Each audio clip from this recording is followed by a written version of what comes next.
E com o avanço do CGI, podemos dizer que hoje em dia tudo é possível quando se trata da produção de filmes e algumas séries. Eu digo algumas séries, porque como a tecnologia é cara e requer tempo para ser bem executada, normalmente CGI em série fica esquisito, porque são muitos capítulos e é pra agora, eles já gravam agora pra ir ao ar em meses, então não tem aquele refinamento, mas eu não tô falando de todas as séries, tá? Não tô generalizando. Já começa o vídeo me esclarecendo aqui, né? Agora, sabe o que é mais interessante do que ver a cena pronta? É assistir ela sendo produzida, com traje de captura de movimento em alguns casos, ou com os atores naqueles grandes estudos com tela verde ou azul voando no meio do nada. É muito legal ver o antes e ver o pós. Por isso no vídeo de hoje eu vou trazer pra vocês o por trás das câmeras, o making off das cenas mais icônicas de 6 produções cinematográficas que todo mundo se lembra. O vídeo tá muito legal, gente, então não esquece de deixar o likezinho e de se inscrever se não for inscrito. Caso tenha bastante like esse vídeo, eu trago uma parte 2, hein? Porque o que mais tem é o making off por trás do CGI das produções hoje em dia. Muita coisa legal, muitas curiosidades. Então se tiver bastante like, eu trago uma parte 2 desse vídeo. E feito isso, bora de por trás do CGI. A franquia X-Men obviamente não ficaria fora dessa. Primeiro porque vem dos quadrinhos da Marvel. E segundo porque é sobre seres com poderes sobre-humanos.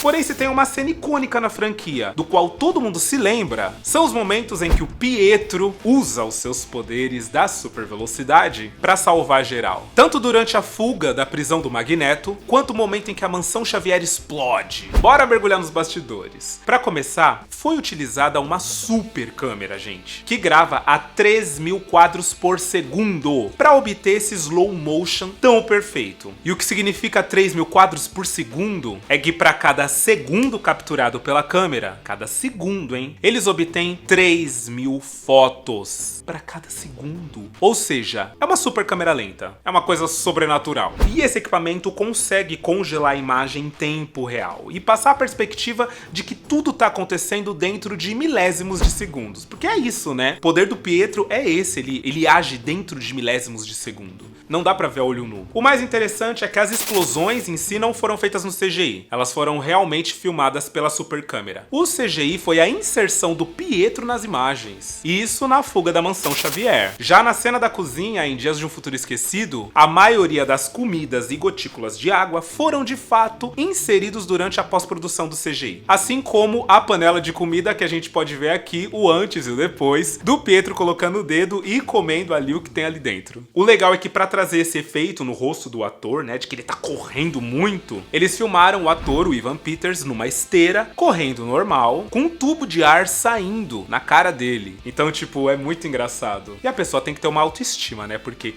eu, sinceramente, se eu gravo essa cena, eu ia chorar, tá? No final eu ia ver, eu ia falar, nossa, eu vou chorar, tá muito ruim. Flacidez total.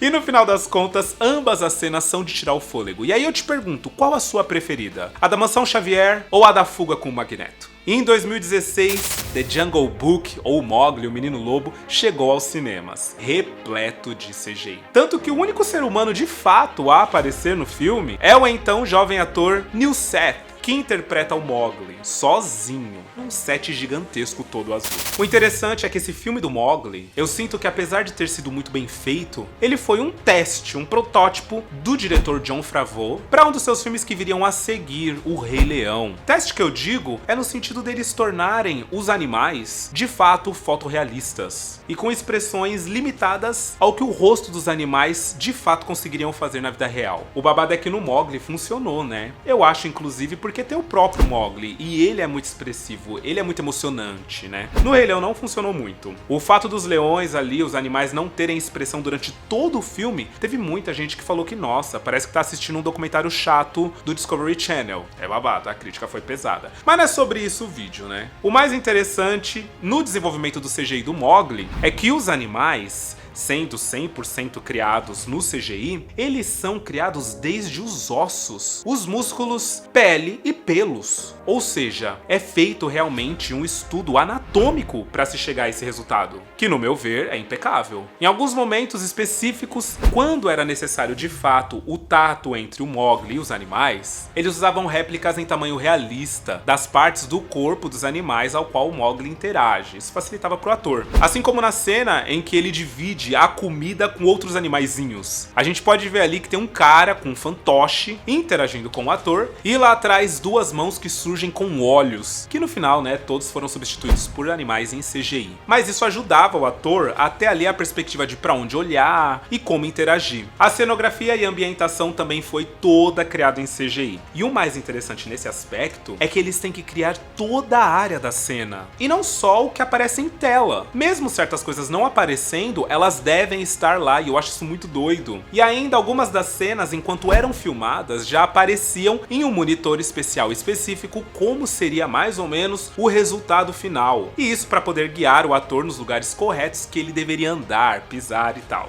E aonde ele não deveria ir. É aquela qualidade que a maioria dos live actions da Disney trazem hoje em dia, né? Nota 10 pro Mowgli, viu? Eu amo o filme também, eu acho super legal, super emocionante. E esse próximo filme foi de tirar o fôlego e deixar todo mundo duro enquanto assistia. O Homem Invisível, de 2020. Embora o CGI usado no filme não tenha sido dos mais elaborados do mundo, ele foi crucial para tornar a história macabra e acreditável.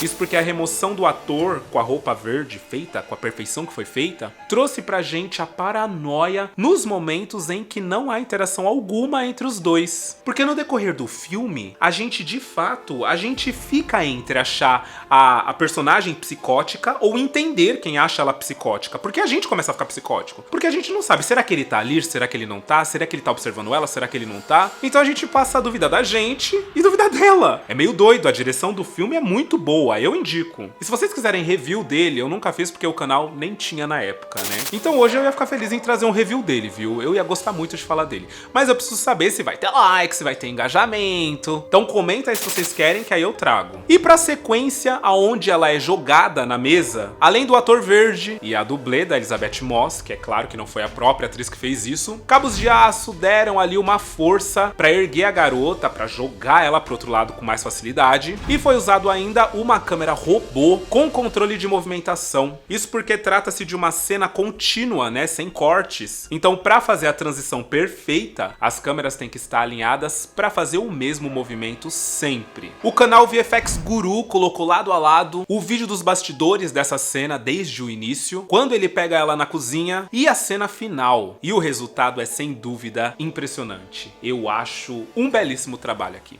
A tomada como um todo é simplesmente perfeita, eu fico em choque todas as vezes que eu assisto esse filme, é muito bom. E é claro que não poderíamos deixar de falar de Malévola, nesse caso, Dona do Mal, de 2019, o segundo filme. Ao trazer novamente uma das anti-heroínas mais populares do momento, a Disney resolveu que no roteiro teria novamente uma grandiosíssima cena de guerra. Arrisca em dizer que uma cena ainda maior do que foi a do primeiro filme, tá? Não sei, a minha impressão é essa. E antes de falarmos da ambientação, que não diferente de Mowgli, aqui também é uma das coisas mais extraordinárias que eu já vi quando eu assisti o making off, e ainda mais em Malévola, né? Porque o Mowgli, ele trazia o realismo da selva. Em Malévola, tudo tem que ter um ar de fantasia. Então são cores, ambientes, luzes, tudo pra fazer acontecer em torno da fada chamada Malévola. É muito bonito de assistir. E além das asas da Malévola, que é um espetáculo à parte no que diz respeito ao CGI, o voo da gata também não fica por menos. A sequência final de Malévola 2 foi gravada basicamente inteira em chroma key. E aqui a gente pode acompanhar tudo que foi criado em torno dos atores para fazer a ação da cena. Desde as suas asas e as asas de dezenas de atores que estão voando ali junto com ela, até o espaço em que eles estavam voando. Porém, eles não eram de fato livres ali, tá? Para atuar, para fazer o que quisesse. Toda a cena tinha uma coreografia, como o momento em que a Malévola e o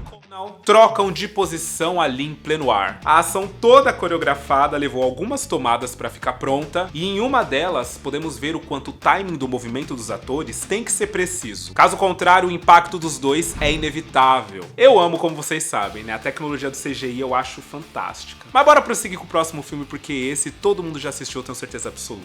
Alice no País das Maravilhas, de 2010. Para a produção do longa, muito se falou entre os artistas responsáveis e produtores qual aspecto de fato teria o País das Maravilhas. E uma vez que eles conseguiram alinhar as ideias, todo o restante do processo rolou com bastante agilidade. Ainda assim, segundo a produção, o maior desafio era que existiam elementos reais em cena, como os próprios atores e algumas partes do set, misturados com animações completas e meias animações, como é o caso dos irmãos Tweedles, que leva o rosto dos atores que fazem fazem os personagens, porém a formação do seu corpo, ou seja, o entorno da cabeça deles pra frente já é toda em CGI. Ou o valete, que também segue nesses mesmos aspectos, né? O corpo do ator, a roupa, foi gerada por CGI. E nesses casos, a equipe disse que o complicado foi, de fato, unificar tudo e fazer parecer que todos esses elementos, de fato, existem no mesmo mundo. Isso porque, gente, a gente tá falando de um filme de 2010, tá? 13 anos atrás, praticamente.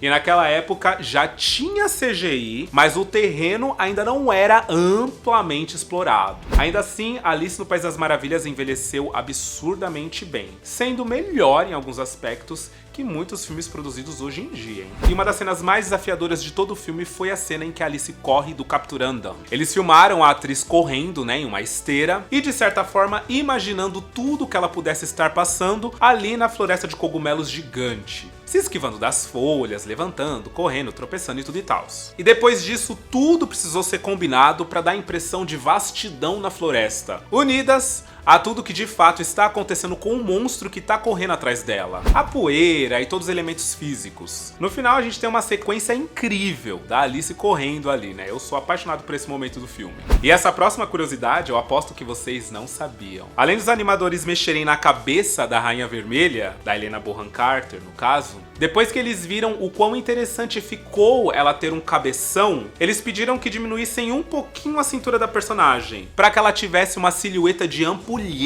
Então olha só que loucura. Disseram que usaram CGI para diminuir a cintura da Cinderela, mas não. A cintura diminuída por CGI nesse caso foi de Helena Bonham Carter, interpretando a Rainha Vermelha. Eu próprio não sabia disso. E obviamente que a Marvel não ficaria de fora, né? Eu citei o X-Men, mas a gente tá falando do MCU. Homem-Aranha Sem Volta Pra Casa foi, sem sombra de dúvidas, um dos melhores filmes de 2021. Bora ver alguma das toneladas de CGI que foram usadas na produção. E pra começar, vocês sabiam que o traje do Spider-Man, do Homem-Aranha, apesar de em várias cenas o ator Tom Holland estar usando o próprio ao invés do traje de captura de movimento, ainda assim o traje é substituído por CGI, principalmente nas cenas de ação. Isso porque os produtores foram minuciosos, eles queriam que nada passasse despercebido na produção desse filme. Então o traje tinha que interagir com os elementos que tinham em volta. E por isso foi CGI.